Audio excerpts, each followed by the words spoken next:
It's the month of Ramadan, and Independence Square was all agog when the Muslim community, young and old, held an iftar for all Sri Lankans, showing the power of humanity beyond religion.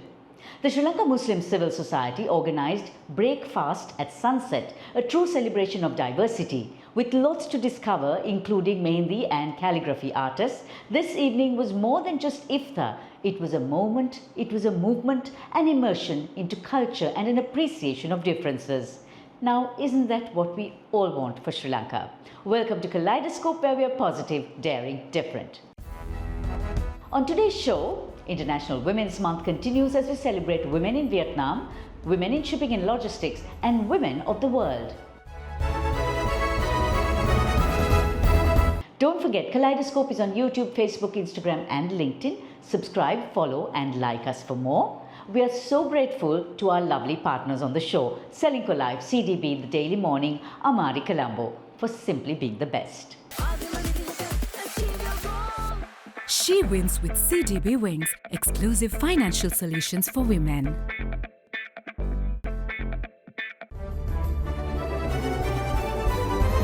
Looking back at the week that was on CDB Snapshot. Amid renewed macroeconomic stability, the Sri Lankan economy recorded a strong turnaround with overall growth of 5% for 2024. Sri Lanka's Pico Trail is one of Time magazine's world's greatest places in 2025. Sri Lanka is set to conduct its first ever animal census, counting monkeys, langurs, giant squirrels and peacocks. Gary Anandasangari is appointed Canada's Minister of Justice, making him the first Tamil Canadian to hold the post. Lamborghini launches a limited edition baby super stroller called Reef AL Aranceo for $5,000. A flaming hot Cheeto shaped like a Pokémon sells in auction for $72,000.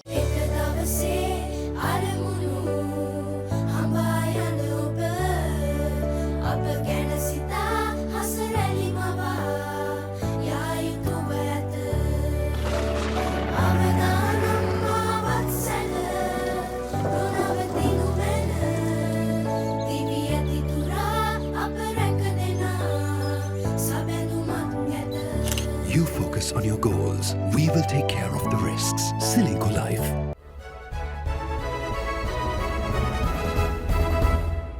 Welcome to Srilanka Life News Capsule.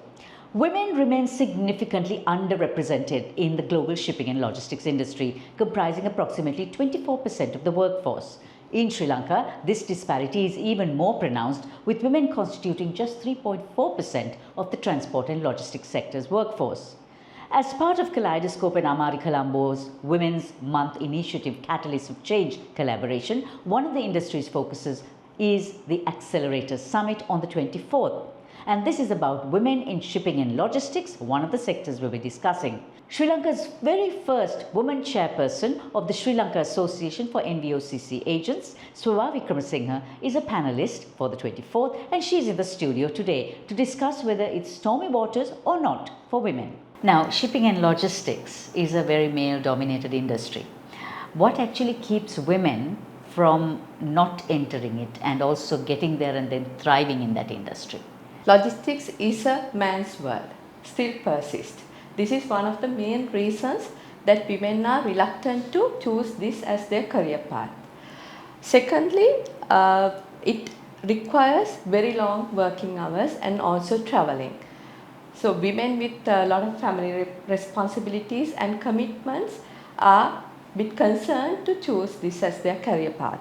Also, due to lack of awareness, what this industry can actually offer is also one reason that we don't have many women taking up job roles in this industry. So, what initiatives or policies, whether at the corporate, national, or even global level, could help actually in encouraging greater female participation in shipping and logistics? Companies, they can adopt gender inclusive recruitment strategies, which encourage which encourages women to take more job roles, and companies can offer them flexible working hours, offers with no pay gaps. Sometimes arrangements like working from home. So these will help women to think and take more job opportunities in this industry. When it comes to national levels, I believe it is essential to include logistics in the school curriculum in a larger scale, making awareness amongst the female students of this lucrative industry. This will help to change the mindset of female students at a very early age. Organizations like International Maritime Organization can promote gender inclusivity by their global partnerships and support the initiatives of equal pay, anti-discriminations and safe work environments. So Shobha, in what areas of shipping and logistics do women tend to excel? I believe that women can excel in every sector of logistics. There are no restrictions. And women are very resilient, multitasking, empathetic, and they pay attention to detail. These are natural gifts for women, and these strengths the companies can use to excel in their relevant areas.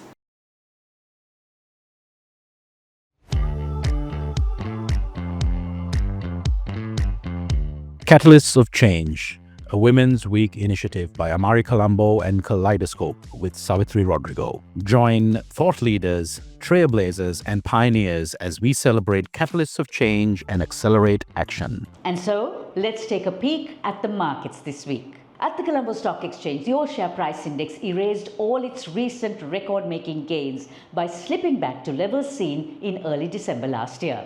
Ukrainian peace talks offset Middle East uncertainties, and oil prices continue to look weak and seem to be heading towards $65 per barrel.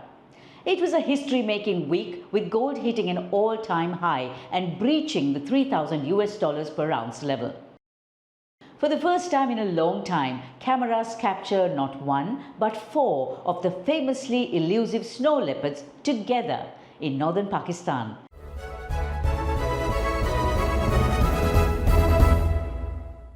This year marks the 55th anniversary of diplomatic relations between Sri Lanka and Vietnam. And over decades, we have witnessed significant collaborations across various sectors, enriching both countries. A notable aspect of Vietnam's socio-economic landscape is the remarkable participation of women in the workforce. As of 2023, women constitute approximately 48.6% of the total labour force, reflecting a substantial contribution to Vietnam's impressive economic growth, averaging around 7% since 1990. Celebrating International Women's Month, we have with us Ambassador to Vietnam in Sri Lanka, Trinh Thi Tham, to shed light on how Vietnamese women have become an economic force. Madam Ambassador, what are the key industries where Vietnamese women are they engaged in, and how have they contributed to economic growth? In agriculture, husbandry and fisheries, they support food security and export. In manufacturing and textile sector, they form the backbone of Vietnam's garment industry and help to bring Vietnam into the group of leading garment exporters in the world. Retail and trade sectors also sees higher female entrepreneurship, boosting local economies. And today, more women are entering technology and startups, shaping Vietnam's digital economy. And even tourism and hospitality sector, they make a lot of contribution, helping to encourage international tourists to Vietnam. In addition, there's an increasing number of Vietnamese women working overseas, bringing remittance to the country. So we can see that Vietnamese women's contribution to these key industries have to strengthen GDP, create jobs, enhance Vietnam's global competitiveness and image. Now, Vietnam has one of the highest female labour force participations in the world in this region. What are the cultural and societal factors that actually enable such a strong presence of women in the workforce? The first factor, I think that is thanks to the gender equality and women empowerment policies of the government. It's very consistent by Vietnamese governments recently. The second factor is the true liberation of women from traditional practice and belief that women should stay home, look after housework and children. And the third factor is the rapid economic development of Vietnam that requires the increasing participation of labor force of the whole society. And the fourth factor is the government support for labor rights and the social measures to help women to ensure work-family balance, including subsidies for childcare and elementary education. Does the Vietnamese government have any kind of specific policies or incentives to attract more women into the workforce at leadership level and into entrepreneurship as well as to pursue careers? These policies and incentives are aimed at improving women's access to education and training, to promote their presentation in political and business leaderships.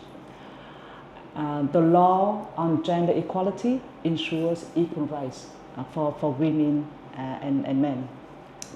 And SME receive financial aid and training, especially for female business women. Leadership quotas boost female representation in politics and administration. And maternity leave policy and childcare support help women to balance work and family. And recently, we have a very significant policy of increasing retirement age of women from 55 to 60. These efforts, I think that are helping women to reinforce their power in careers, business and leadership. Vietnamese women are known for their resilience and for their very strong work ethic.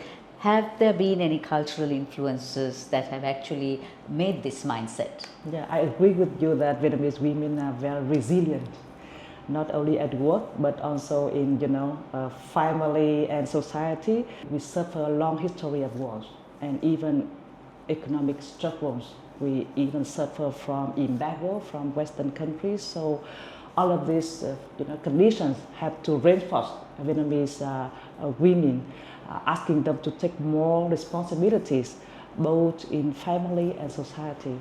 During the wartime, they became soldiers, laborers and leaders. In post-war periods, they contributed heavily to rebuilding the country. And in nowadays, we can see a lot of modern women. They are not only good at family, but also very good at their role in society, even in high position in political and administrative system of Vietnam.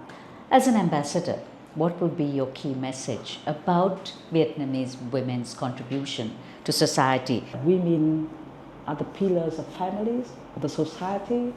They contribute significantly to economic growth, leadership, and cultural heritage with resilience and determination.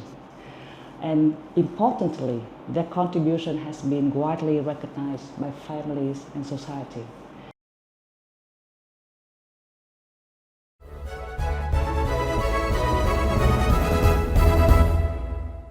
Women, we are women. We know that we're even, but rarely are given the choicest position. We fight those conditions to reach our ambitions for high-ranking stations. On Life in 60 today, an emotional finale to the bold and empowering musical Venus United, which featured an all-female cast of triple threats. We celebrate all the strong women in the world with this ode, written, composed and directed by Jehan Aloysius, music by Avanti Pereira and vocals by Shehara Lianage. Strong women who stand by their man and do all that they can to fulfill his great plan. But there's more to them than. As we wind down for the week, catch a play, sing a song and celebrate women the world over. We'll be back next week.